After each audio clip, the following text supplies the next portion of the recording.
ফরিদপুর জেলার ভাঙ্গা উপজেলায় আলগী ইউনিয়নের কৃষক দলের উদ্যোগে কর্মী সম্মেলন অনুষ্ঠিত। স্টাফ রিপোর্টার শাহাদাত হোসেন জানান, ফরিদপুর জেলার ভাঙ্গা উপজেলার আলগী ইউনিয়নের হরিরহাট মাঠ প্রাঙ্গণে ভাঙ্গা উপজেলা হিসাব দলের সাধারণ সম্পাদক কামরুল হাসানের সঞ্চালনায় আলগী ইউনিয়ন কৃষক দলের নেতা মোস্তফা মিয়ার সার্বিক তত্ত্বাবধানে ভাঙ্গা উপজেলা কৃষক দলের সভাপতি শেখ সামাদের সভাপতিত্বে কর্মী সম্মেলন অনুষ্ঠান অনুষ্ঠিত হয়।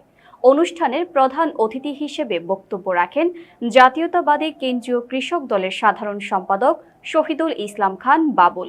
প্রধান বক্তা হিসেবে বক্তব্য রাখেন ভাঙ্গা উপজেলা বিএনপির সভাপতি আলহাজ খন্দকার ইকবাল হোসেন সেলিম। বিশেষ অতিথি হিসেবে বক্তব্য রাখেন ভাঙ্গা উপজেলা বিএনপির সাধারণ সম্পাদক আইয়ুব আলী, ভাঙ্গা বাজার বণিক সমিতির সভাপতি শহীদ হক নিরু মুন্সি, ভাঙ্গা উপজেলা বিএনপির সহসভাপতি সাংবাদিক ওবায়দুর আলম সম্রাট, ভাঙ্গা উপজেলা বিএনপির সাংগঠনিক সম্পাদক শহীদুল ইসলাম বিটু মুন্সি, যুগ্ম সাধারণ সম্পাদক সাইদ মুন্সি, আলগী ইউনিয়ন পরিষদের চেয়ারম্যান মো সিদ্দিকী মিয়া, ভাঙ্গা উপজেলা বিএনপির দপ্তর সম্পাদক কুতুব উদ্দিন শরণ,